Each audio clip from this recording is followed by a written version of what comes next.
as a minister. But going forward, I guess what I wanted to know was, so, because I almost felt like you were going to go into the civil rights kid that came down and the 3 kids that were murdered, one being Jewish, and 2 black, I believe, 2 white and 1 black, right? Yeah. So I was just wondering, are you heading in that direction, No. or is it more like the Freedom Kids on the bus?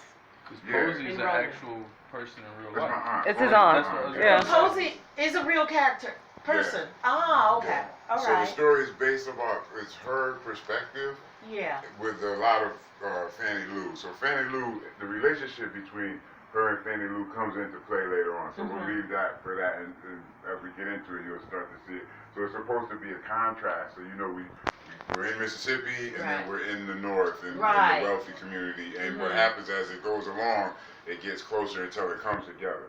So, and about the part of the reason why I stayed away from things like the Kennedys, Martin Luther King, they're there, but when I first started writing it and taking the class with Jay Cho at SAG, and I left those people out because they become a distraction. Right. Because they're so big that your attention, if Dr. King is in the script, you want to know what's going on with it. So I'm leaving them out, and the 3 guys, it all takes place sort of in that, all that stuff happens all in the same time, but this is just a story over here. You know what I'm saying?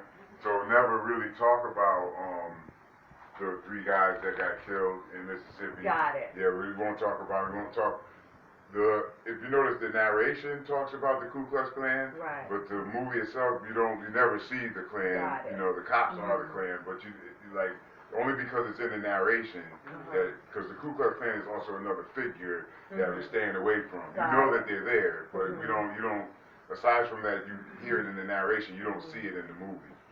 So why did you choose to do it in a narrative form like that? That was just what was comfortable for me to write. I thought you had it down. I mean, Mississippi and all that. Well, having it down was good, you can see Yeah. the picture, but I just was just apprehensive about why was it in a narrative form in the script. It's supposed to be a movie, right? So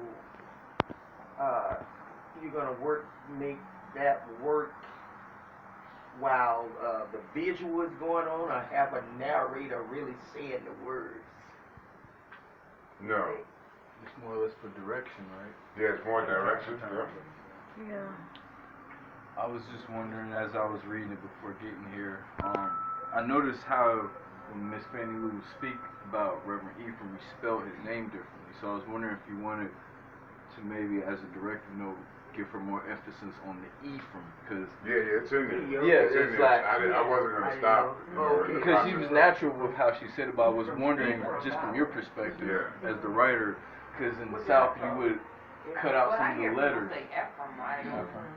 Yeah, people say Ephraim, people say Ephraim. The Jews don't say Ephraim. That's his name, Ephraim. But she